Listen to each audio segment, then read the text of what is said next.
الحمد للہ وکفا والصلاة والسلام علی عباده الذین اصطفى خصوصا علی اشرف الانبیاء محمد المصطفى وعلى آلہ المجتبى واصحابہ النجبى اما بعد فاعوذ باللہ من الشیطان الرجیم بسم اللہ الرحمن الرحیم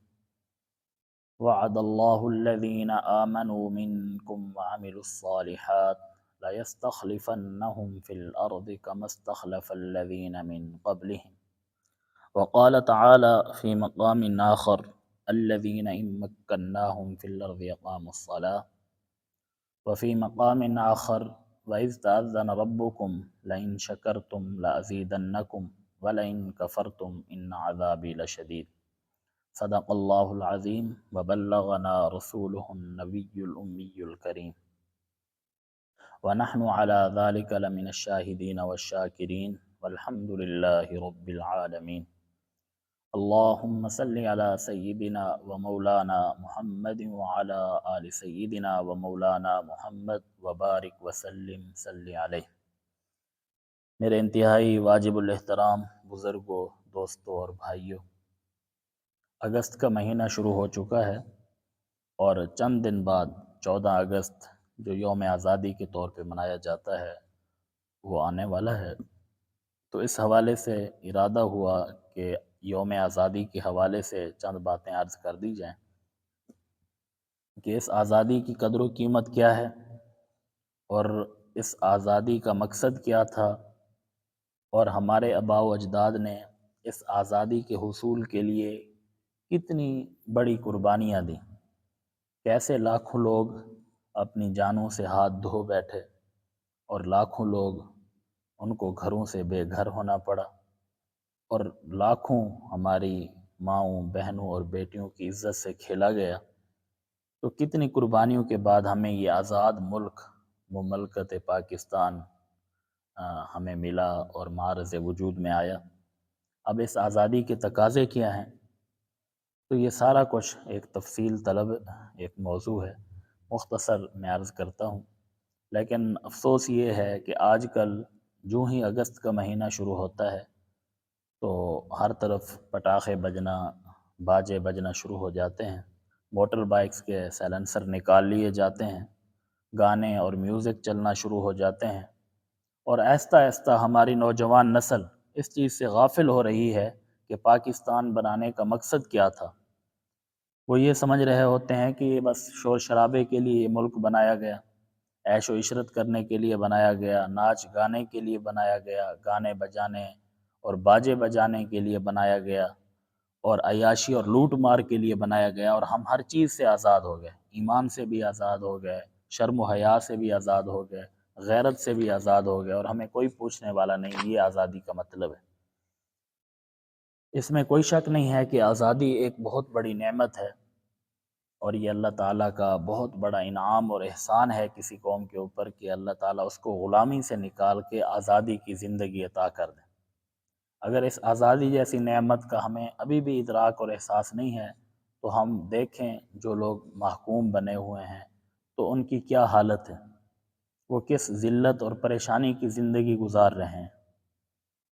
اور یہ بھی شریعت کا مسلمہ اصول ہے، لئن شکرتم لازیدنکم، کہ اگر تم شکر کرو گے لازیدنکم،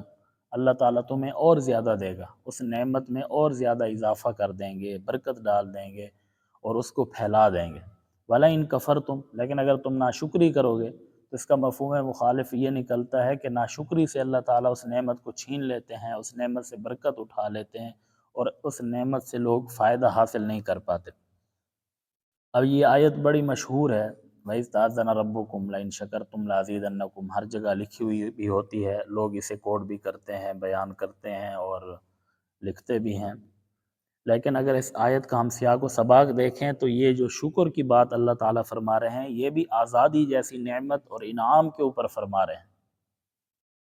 اس سے پچھلی آیت ذرا دیکھیں، لاسٹ والی آیت، اس سے پہلے والی جو آیت ہے لَئِن شَكَرْتُمْ لَأَزِيدَنَّكُمْ سے جو پہلے آیت ہے، وہاں پہ اللہ تعالیٰ بنی اسرائیل کی غلامی کا ذکر فرما رہے ہیں اور اپنی نعمت کو جو آزادی کے کی صورت میں اللہ نے بنی اسرائیل کو دی، اس کو یاد کرا کے پھر اللہ تعالیٰ فرماتے ہیں اگر تم شکر کرو گے اس آزادی جیسی نعمت کے اوپر۔ پچھلی آیت کیا ہے؟ وَإِذْ قَالَ مُوسَىٰ لِقَوْمِهِ اذْكُرُوا نِعْمَةَ اللَّهِ عَلَيْكُمْ، کہ جب موسیٰ علیہ السلام نے اپنی قوم کو کہا اذْكُرُوا نِعْمَةَ اللَّهِ عَلَيْكُمْ، اللہ کی اس نعمت کو یاد کرو جو اللہ نے تمہارے اوپر کی ہے۔ وہ کون سی نعمت ہے؟ اذ نجاکم من آل فرعون،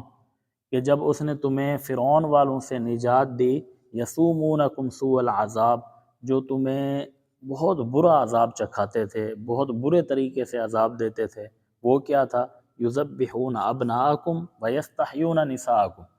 وہ تمہارے بچوں کو ذبح کر دیتے تھے، ویستحیون نساءکم، تمہاری عورتوں کو زندہ چھوڑ دیتے تھے، اور زندہ چھوڑنا بھی کسی اچھی نیت کے ساتھ نہیں تھا، بلکہ ان کو باندیاں بنانا، ان کو ملازمائیں بنانا، ان کو نوکرانیاں بنانا اور ان سے خدمت لینا، اس کے لیے وہ زندہ چھوڑتے تھے۔ تو زندہ چھوڑنا بھی عذاب تھا، اور بچوں کو قتل کرنا بھی ایک عذاب تھا، اور وہ غلامی جیسی زندگی اور غلامی جیسی لعنت کے اندر پڑے ہوئے تھے۔ اللہ نے اس کو نجات دی، تو اب موسیٰ علیہ السلام اپنی قوم کو یہ انعام یاد دلا رہے ہیں، اور پھر اگلی آیت میں فرمایا لئن شکرتم لازیدنکم،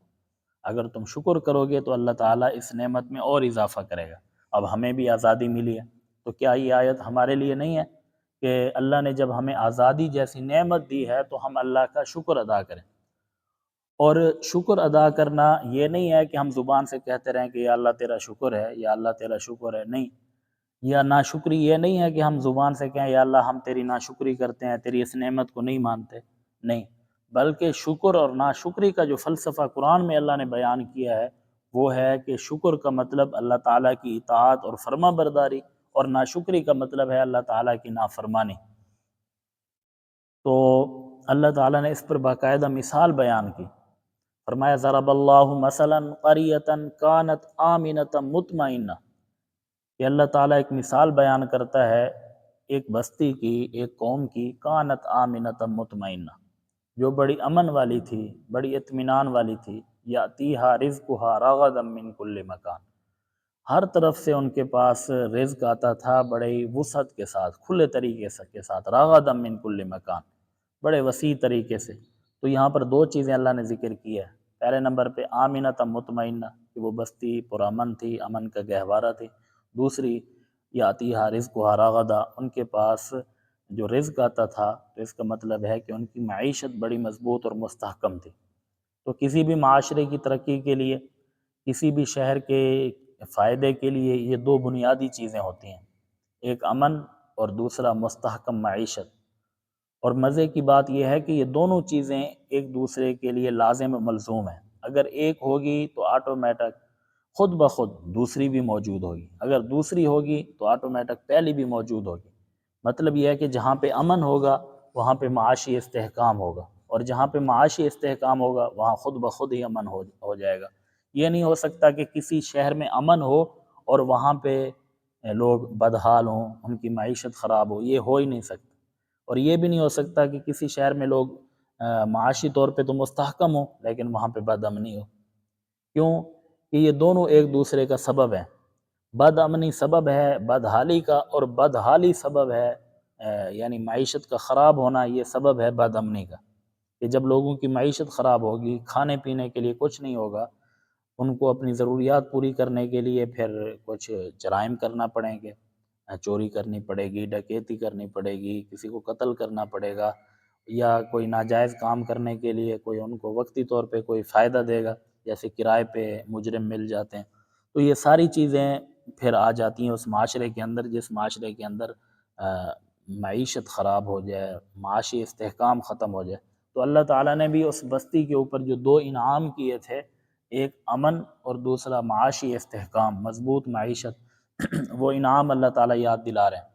تو فرمایا فکفرت بانعم اللہ، اللہ نے بستی کو یہ دو عظیم انعام عطا کیے تھے جو کسی بھی شہر اور بستی اور علاقے کے لیے ضروری ہوتے ہیں، لیکن فکفرت بانعم اللہ، انہوں نے اللہ تعالیٰ کی ان نعمتوں کی، اللہ تعالیٰ کے اس انعام کی ناشکری کی، پھر اس ناشکری کا نتیجہ کیا ملا، ان کو بدلہ کیا ملا؟ فَأَذَاقَهَا اللَّهُ لِبَاسَ الْجُوعِ وَالْخَوْفِ، اللہ نے ان سے یہ دونوں نعمتیں چھین لیں، لباس الجوع والخوف، ان کو پھر اللہ نے خوف اور بھوک کا لباس پہنا دیا یا خوف اور بھوک کا مزہ چکھا دیا۔ یہ دونوں نعمتیں اللہ نے ان سے چھین لیں، اور اس کی وجہ کیا بنی؟ فَكَفَرَتْ بِأَنْعُمِ اللَّهِ، کہ انہوں نے اللہ تعالیٰ کی نافرمانی کی اور ناشکری کی۔ اور یہ دونوں چیزیں قرآن میں کئی ایک جگہ پر اور بھی اللہ تعالیٰ نے ذکر کی ہیں، اور یہ دونوں چیزیں انسانی ضروریات میں سے ہیں کہ جب حضرت ابراہیم علیہ السلام بیت اللہ کی تعمیر کر چکے، بناء کعبہ ہو چکی، تو وہاں پر انہوں نے چند دعائیں اللہ تعالیٰ سے کی تھیں۔ ان میں ایک دعا یہ بھی تھی کہ یا اللہ رب اجعل ھذا البلد آمنا، کہ اللہ اس شہر کو امن کا گہوارہ بنا دے، تو امن کی بات کر رہے ہیں۔ وارزق اہلہ من الثمرات، یہاں پر مضبوط معیشت کی بات کر رہے ہیں کہ ان کو پھلوں سے رزق دے۔ پھل چونکہ تمام خوراک میں اور تمام رزق میں سب سے اعلیٰ ہیں اور افضل ہیں، تو جب اعلیٰ اور افضل چیز کا ذکر کر دیا تو ادنیٰ چیزیں خود بخود اس کے اندر داخل ہو گئیں، یہ اناج ہو گیا یا باقی کھانے پینے کی چیزیں، وہ اس کے اندر شامل ہو گئیں۔ تو حضرت ابراہیم علیہ السلام بھی ان دونوں چیزوں کی دعا مانگ رہے ہیں، ایک امن اور دوسرا مضبوط اور مستحکم معیشت۔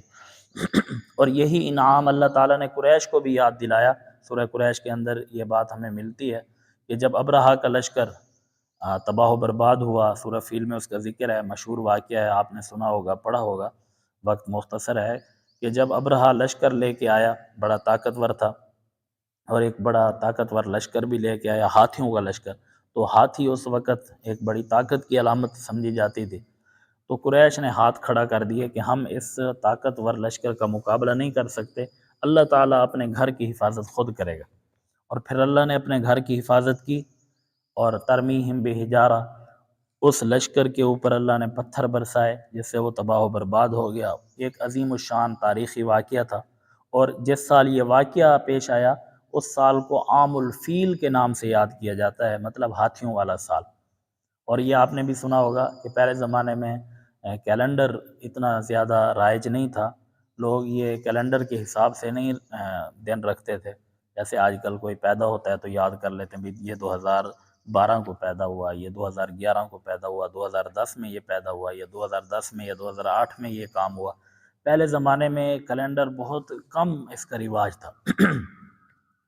اور لوگ کسی بھی چیز کو یاد کرنے کے لیے اس سال جو کوئی تاریخی واقعہ ہوا ہوتا تھا، مشہور واقعہ ہوا ہوتا تھا، اس نام سے وہ اس سال کو یاد کرتے تھے۔ جیسے ہمارے ہاں بھی عموماً بڑے لوگ کہتے تھے کہ جس سال سیلاب آیا اس سال یہ چیز ہوئی، یا جس سال ہمارے علاقے میں بجلی آئی اس سال یہ فلاں بچہ پیدا ہوا۔ تو اس طرح لوگ اپنی چیزوں کو یاد رکھتے تھے مشہور تاریخی واقعے کے ساتھ۔ تو جس سال یہ واقعہ پیش ہوا اس سال کو عام الفیل کہا جاتا ہے، اور اسی سال ہی امام الانبیاء رحمت عالم صلی اللہ علیہ وسلم کی ولادت باسعادت ہوئی۔ اور یہ واقعہ اصل میں قریش کی عزت بڑھانے کے لیے پیش آیا۔ اللہ تعالیٰ نے جس خاندان میں اپنے نبی کو بھیجنا تھا اس خاندان کی عزت اور عظمت کو پہلے ہی 4 چاند لگا دیے اس واقعے کی وجہ سے، کہ جب یہ واقعہ ہوا اللہ نے اپنے گھر کی حفاظت کی، ابرہہ کے لشکر کو تباہ و برباد کیا، تو لوگوں کے دلوں میں قریش کی عزت اور عظمت بہت زیادہ بڑھ گئی، کیونکہ یہ بیت اللہ کے متولی تھے، مجاور تھے، بیت اللہ کا انتظام اور انصرام سنبھالنے والے تھے۔ تو لوگوں کے دل میں ان کی عقیدت اس لیے بڑھ گئی کہ اللہ تعالیٰ ان سے بہت زیادہ راضی ہے، اللہ تعالیٰ ان کی عزت اور عظمت کی طرف اشارہ کرنا چاہتے ہیں کہ، اور وہ چاہتے ہیں اللہ تعالیٰ کے بیت اللہ ان کے قبضے میں رہے، کسی اور کے پاس نہ جائے۔ تو ایک اس کے پیچھے حکمت یہ بھی تھی کہ اللہ تعالیٰ نے جس خاندان میں اپنے نبی کو پیدا کرنا تھا اس خاندان کی عزت اور عظمت پوری دنیا کے اندر بڑھا دی، اور دوسرا اس خاندان کو پوری دنیا کے اندر مشہور بھی کر دیا، کیونکہ یہ واقعہ ایک انوکھا واقعہ تھا، پوری دنیا میں اس کا شہرہ ہوا، ہر ایک تک یہ خبر پہنچی۔ تو اس کے ساتھ ساتھ ظاہر ہے پھر قریش کا بھی تذکرہ ہوا کہ یہ قریش کے قبضے میں تھا بیت اللہ، اور اللہ نے بیت اللہ کی اور اپنے گھر کی حفاظت کی۔ تو اس کے پیچھے حکمت یہ بھی تھی کہ آپ صلی اللہ علیہ وسلم کی نبوت چونکہ عالمی ہے، انٹرنیشنل ہے، تو جہاں جہاں بھی آپ کی رسالت اور آپ کا پیغام پہنچے، آپ کی دعوت پہنچے، اور وہ لوگ پوچھیں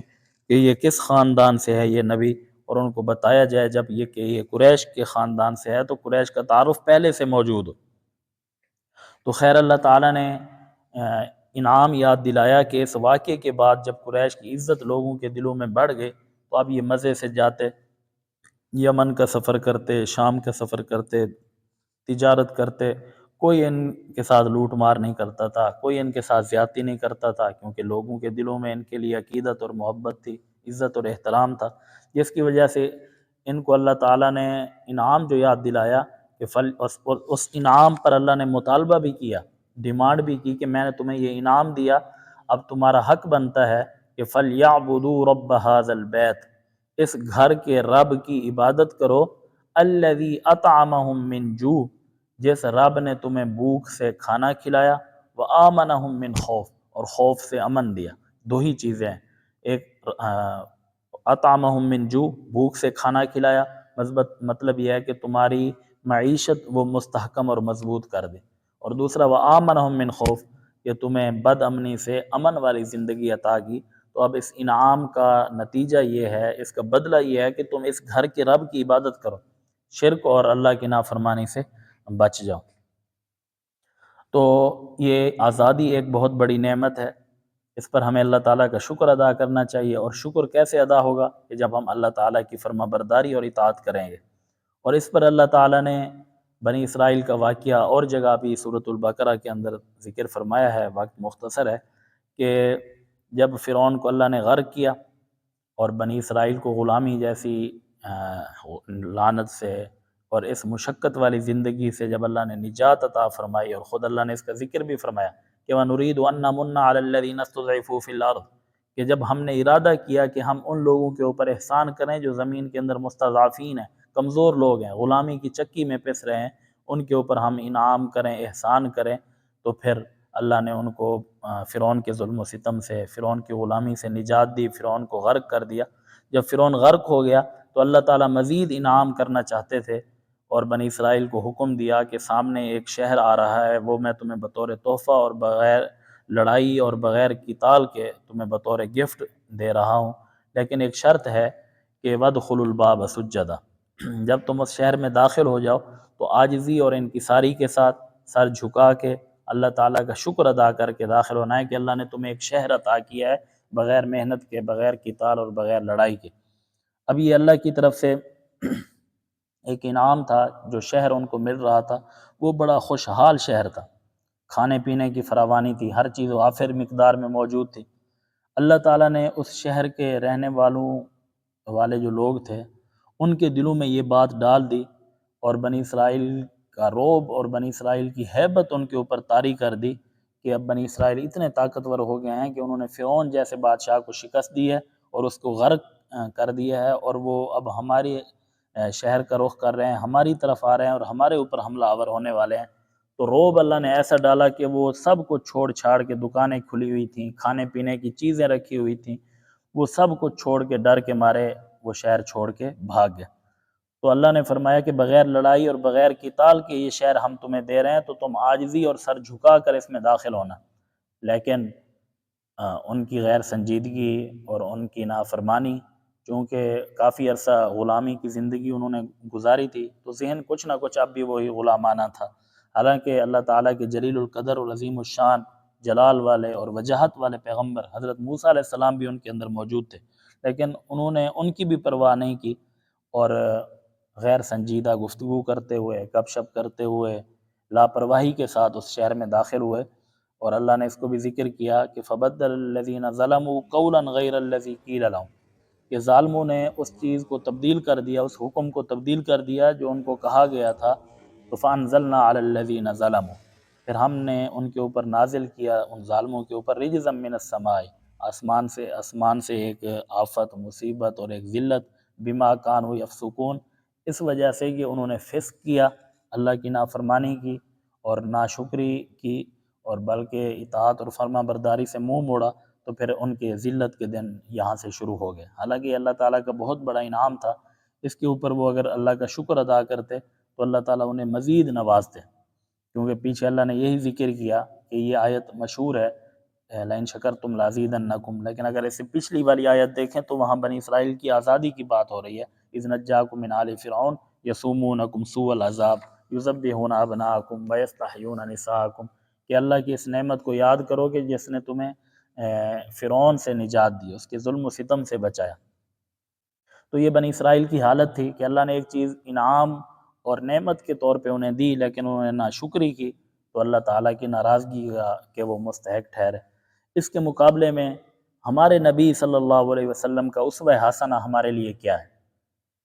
روایات میں آتا ہے کہ جب آپ فتح مکہ کے موقع پر مکہ کے اندر داخل ہو رہے تھے، حالانکہ اللہ تعالیٰ نے آپ کو حکم نہیں دیا تھا کہ وَادْخُلُوا الْبَابَ سُجَّدًا، وہ حکم بنی اسرائیل کے لیے تھا، لیکن صحابہ فرماتے ہیں کہ جب آپ فاتح کی حیثیت سے اس مکہ شہر کے اندر داخل ہو رہے تھے، جس مکہ شہر میں مسلمانوں کے لیے کفار نے، مشرکین نے جینا دو بھر کر دیا تھا، ظلم و ستم کے پہاڑ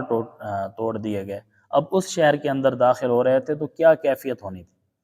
تو یہاں پر یہ بات بھی سمجھنے کی ہے کہ ایک عام شہر ہے، اس کو کوئی فتح کرتا ہے اور فاتح کی حیثیت سے داخل ہوتا ہے تو ٹھیک ہے، لیکن ایک وہ شہر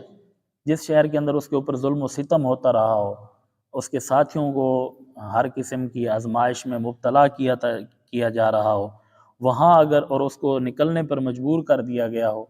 پھر وہ اگر فاتح کی حیثیت سے اس شہر میں داخل ہو تو اس کی تو کیفیت ہی کچھ اور ہوگی، وہ تو بڑے فخر و غرور کے ساتھ داخل ہوگا۔ لیکن امام الانبیاء رحمت عالم صلی اللہ علیہ وسلم جب مکہ میں داخل ہو رہے تھے تو آپ کی عاجزی کا یہ عالم تھا کہ آپ کا سر اتنا جھکا ہوا تھا کہ آپ کی داڑھی مبارک، صحابہ کہتے ہیں کہ وہ پالان کے ساتھ لگ رہی تھی،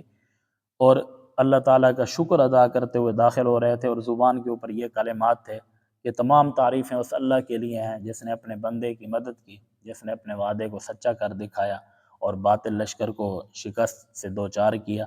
تو یہ ہمارے لیے حضور صلی اللہ علیہ وسلم کا اسوہ حسنہ ہے۔ اور اس پر مزید یہ کہ ویسے آپ چاشت کی نماز جو صبح کے وقت سورج کے طلوع ہونے کے ٹائم پڑھی جاتی ہے، اشراق ہے، چاشت ہے،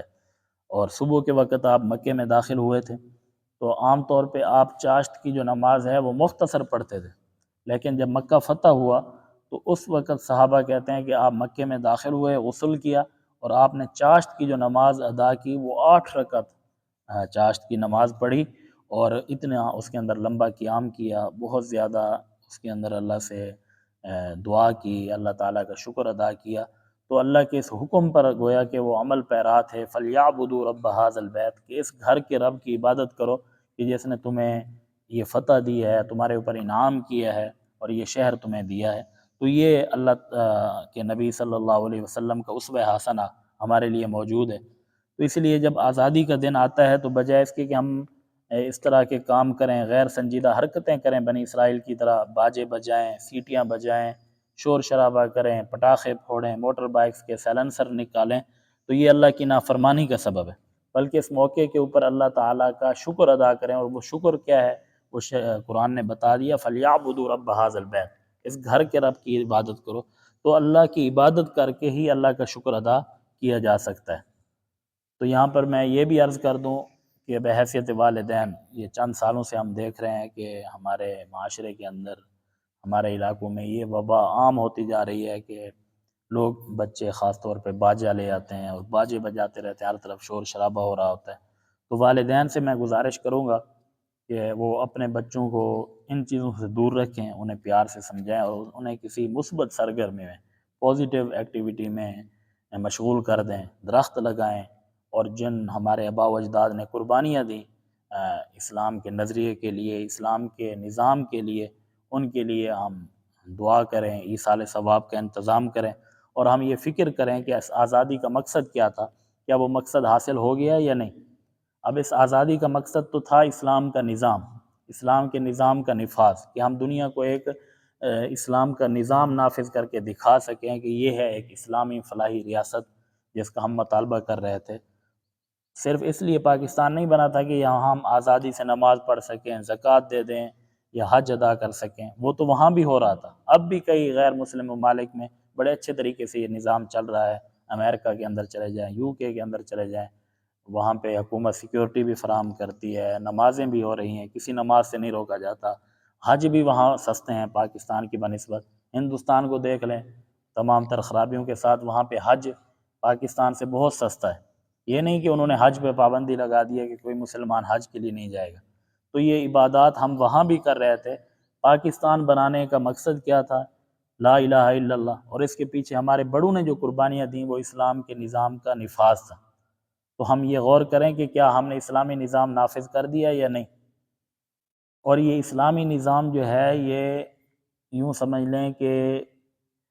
پورے ایمان کی سب سے ایک اعلیٰ کڑی ہے اور اعلیٰ درجہ ہے۔ حدیث مبارکہ میں آپ صلی اللہ علیہ وسلم نے فرمایا کہ قرب قیامت میں اسلام کی کڑیاں ٹوٹنا شروع ہو جائیں گی۔ مطلب یہ ہے کہ لوگ ایک کڑی چھوڑ کے دوسری کڑی پہ، پھر دوسری چھوڑ کے تیسری کڑی پہ آنا شروع ہو جائیں گے۔ ٹوٹنے کا یہ مطلب ہے کہ ایک ایک کڑی ان سے چھوٹتی جائے گی، اور سب سے پہلی کڑی جو چھوٹے گی وہ اسلامی نظام کا ختم ہو جانا ہے، اور سب سے آخری کڑی جو ٹوٹے گی وہ نمازوں کا ضائع ہونا یا نمازوں کا چھوڑ دینا۔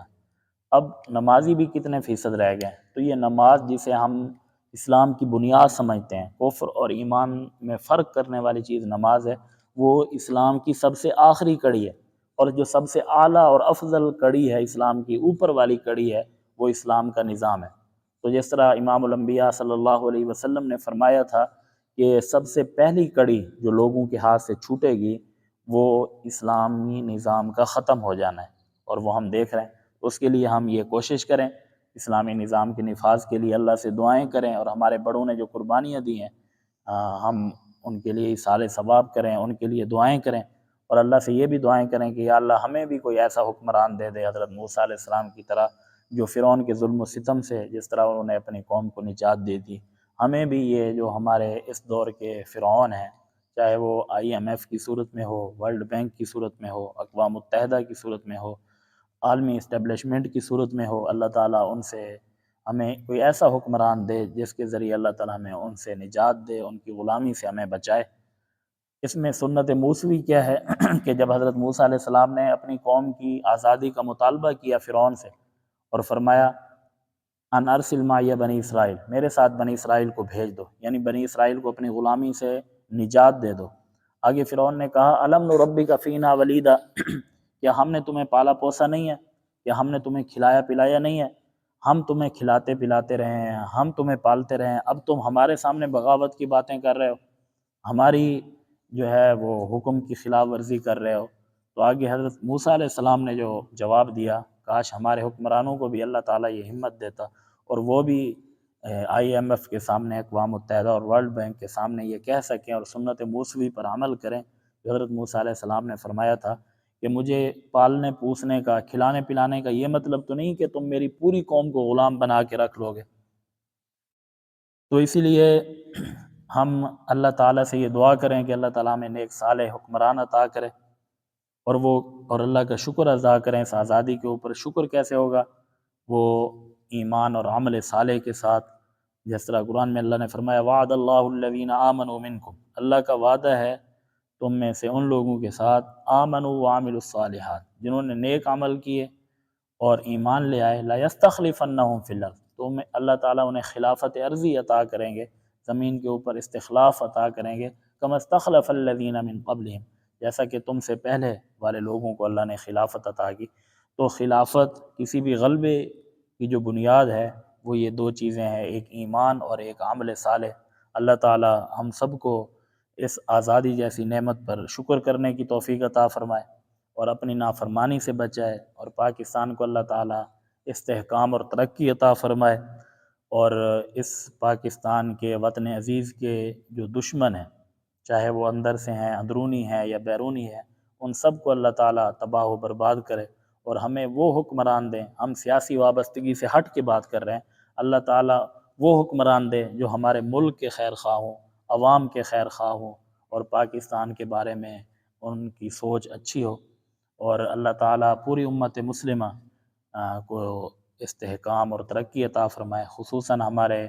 فلسطینی بھائی جو غزہ میں مظلوم ہیں، مقہور ہیں اور مغلوب ہیں، اللہ تعالیٰ ان کو بھی آزادی عطا فرمائے۔ اسی طرح جہاں بھی مسلمان کہیں پریشان ہیں، اللہ تعالیٰ سب کی پریشانیوں کو دور کرے، اور ہماری دعاؤں کو ان کے حق میں قبول و منظور فرمائے۔ اللہ تعالیٰ پاکستان کو دن دگنی اور رات چگنی ترقی عطا فرمائے، اور ہم سب کا خاتمہ ایمان پر فرمائے۔ وآخر دعوانا ان الحمد للہ رب العالمین۔